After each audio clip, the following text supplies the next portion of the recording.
سورہ ضحیٰ جو پہلا قسم ہے، اس میں پہلا لفظ ہے والضحیٰ، اس وقت کو کہتے ہیں جب سورج بلند ہوتا ہے۔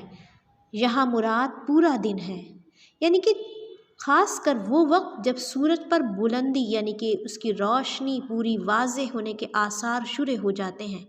ایک تو سورج کی کرنیں زمین پر آنے کا وقت ہوتا ہے جسے اشراق کا وقت کہتے ہیں، دوسرا جب اس کی کرنیں پھیلنے لگتی ہیں اور سورج بلندی پانے لگتا ہے، اس وقت جب چہل پہل خوب بڑھنے لگتی ہے، اس وجہ سے کیونکہ سورج کی پوری انرجی اس پوری زمین کو ڈھک لیتی ہے۔ اس کے بعد الفاظ ہیں واللیل اذا سجا، اور رات کی قسم جب چھا جائے، یعنی کہ ایک وقت تو دن کا وقت ہے جب روشنی پھیلنے کو پوری تیار ہو چکی ہے، دوسرا وہ وقت جب گھنی رات، جب کالی رات، جب سیاہ رات پھیل چکی ہے۔ دو قسمیں ہیں اس میں۔ سجا کے معنی ہیں سکن، سکنہ یعنی جب ساکن ہو جائے، یعنی کہ جب اندھیرا مکمل چھا جائے، کیونکہ اس وقت ہر چیز ساکن ہو جاتی ہے۔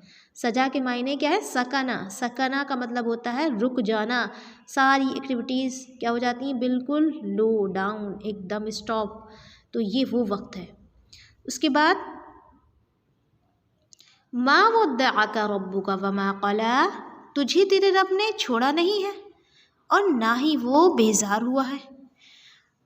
اللہ کے رسول صلی اللہ علیہ وسلم پر یہ جو وقت چل رہا تھا اور آپ صلی اللہ علیہ وسلم ایک طرح کی اس کیفیت میں تھے کہ میرے رب نے مجھے چھوڑ تو نہیں دیا، جیسے کہ کافر یہ سمجھ رہے تھے، اور اس کے بارے میں جو پس منظر اس کا بیک گراؤنڈ ہے، اس کے بارے میں کیا آتا ہے کہ آپ صلی اللہ علیہ وسلم سے ایک عورت نے یہ کہا کہ نعوذ باللہ، تجھے کیا تیرے شیطان نے چھوڑ دیا ہے؟ یعنی کہ آپ صلی اللہ علیہ وسلم کو یہ مزید تسلی دی جا رہی ہے کہ جو ماضی میں مشکلیں آئیں، جو ہمارے پاسٹ میں جس طرح مشکلیں اس سے ہم گھبرا جاتے ہیں، اسی طرح اللہ کے رسول صلی اللہ علیہ وسلم نے تو اپنی زندگی میں اتنی مشکلات کا سامنا کیا ہے کہ ہم تو وہ سوچ بھی نہیں سکتے۔ تو ایک تو انسان کی مشکلات دنیاوی ہوتی ہیں، ایک روحانی مشکلات ہوتی ہیں، یعنی کہ سمجھ نہیں آتا کہ مجھے کیا کرنا چاہیے۔ آپ صلی اللہ علیہ وسلم ہدایت کی تلاش میں سرگرداں تھے۔ آپ یہ جانتی ہیں کہ آپ صلی اللہ علیہ وسلم غار حرا جایا کرتے تھے اپنے رب سے کا ذکر کرنے کے لیے اور عبادت میں مشغول ہونے کے لیے۔ تو اللہ تعالیٰ کیا ہے یہاں کیا بتا رہا ہے؟ والضحیٰ، کہ ایک وہ وقت چاشت کا وقت ہے قسم، اور دوسرا واللیل اذا سجا، وہ وقت جب پوری رات چھا جاتی ہے۔ تو دونوں میں کیا فرق نہیں ہے؟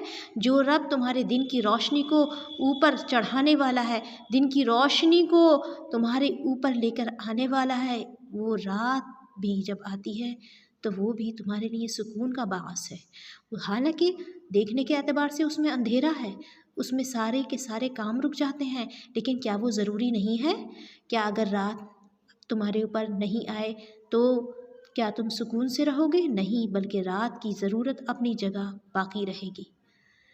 اسی طرح اللہ تعالیٰ سمجھاتے ہیں کہ ان حالات میں، جس حالات میں آپ ہیں اے رسول، ہم نے آپ کو چھوڑا نہیں ہے، بلکہ یہ حکمت الہی ہے کہ اس وحی الہی کا رک جانا بھی اللہ کی حکمت اور رحمت میں سے ہے۔ اور آپ یہ سمجھیں کہ وما قلا، کہ وہ بیزار ہو گیا ہے، نہیں، وہ ہرگز بیزار نہیں ہوا ہے۔ تو آپ صلی اللہ علیہ وسلم کو آپ سب جانتے ہیں کیا کیا عطا کیا گیا تھا؟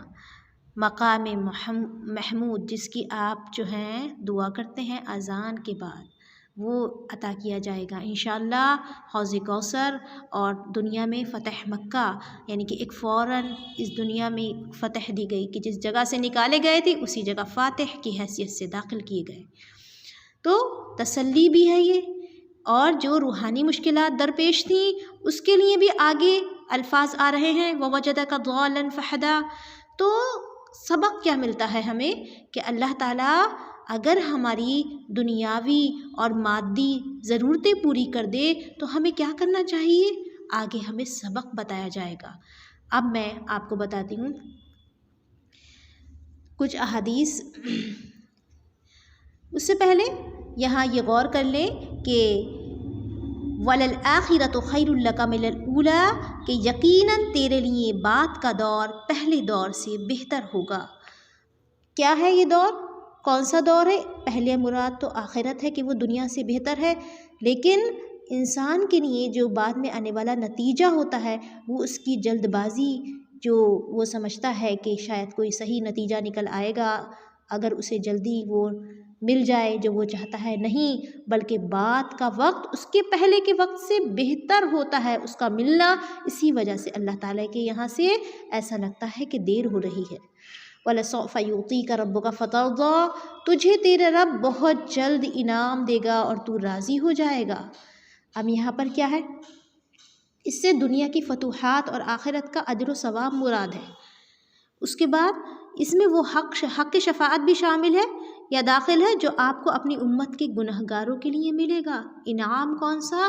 یعنی کہ آپ صلی اللہ علیہ وسلم اللہ کے حکم سے کیا کر سکیں گے؟ سفارش کر سکیں گے۔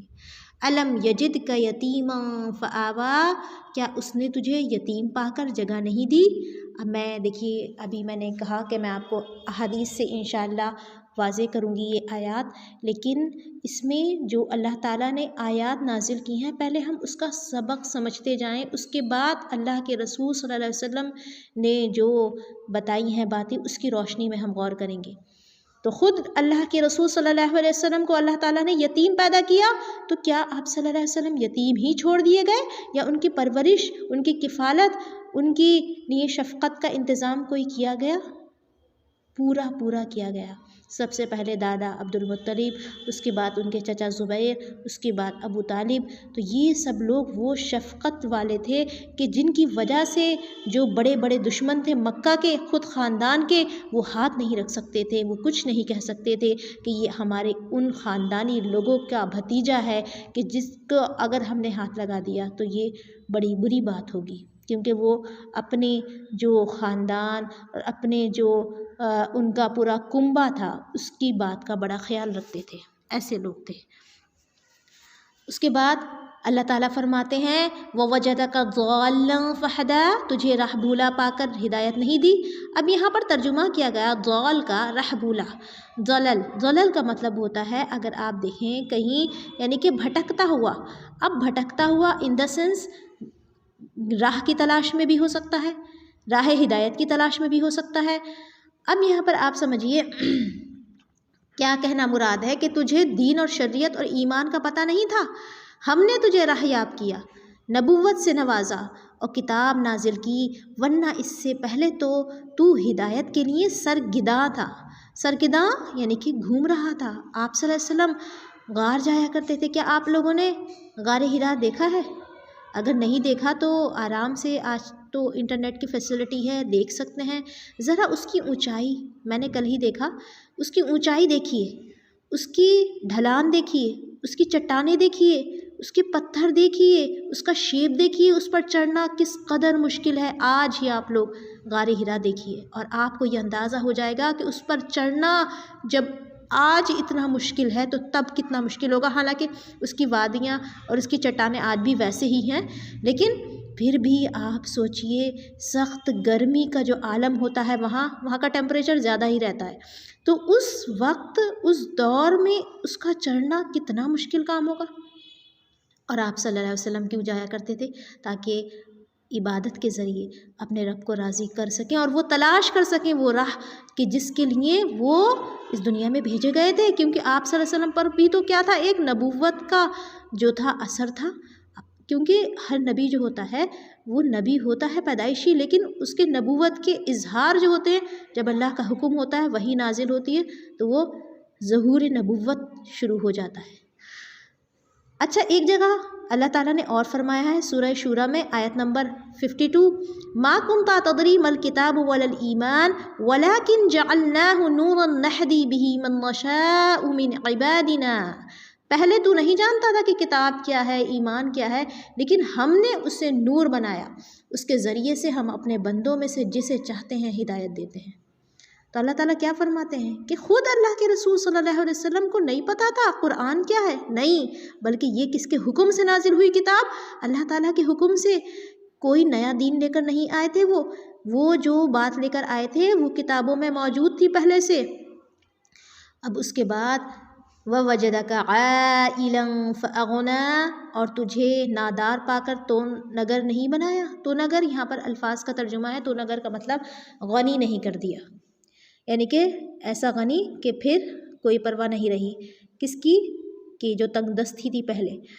تو نگر کا مطلب ہے اپنے سوا تجھ کو ہر ایک سے بے نیاز کر دیا، پس تو فقر میں صابر اور غنا میں شاکر رہا، یعنی کہ آپ صلی اللہ علیہ وسلم کیسے تھے ویسے بھی شاکر بندے تھے، جیسا کہ خود نبی صلی اللہ علیہ وسلم کا فرمان ہے کہ تو نگری ساز و سامان کی کثرت کا نام نہیں ہے، بلکہ اصل تو نگری دل کی تو نگری ہے۔ یعنی کہ آپ کیا سمجھ رہے ہیں، یہ حدیث ہے صحیح مسلم 1051۔ تو سمجھانے کا مطلب کیا ہے کہ تو نگری دل یعنی کہ آپ کا غنی کر دیا گیا تھا، وہ ویسا دل نہیں تھا جیسے ہمارا دنیا پرست لوگوں کا دل ہوتا ہے کہ کوئی دل نہیں بھرتا، کتنا بھی کچھ ہم لے لیں کوئی نہ کوئی خواہش ہر وقت ہمارے دل میں جاری رہتی ہے۔ دنیا سے جس کا ایک کیا ہوتا ہے، صرف دنیا میں ہی جس کو ہمیں پانا ہوتا ہے، اور کوئی اللہ تعالیٰ کی خاص رضا مقصود نہیں ہوتی ہے ہمیں، صرف اور صرف اپنی دنیا بنانے کے لیے، اور دنیاوی محبتوں میں ہم شکار رہتے ہیں۔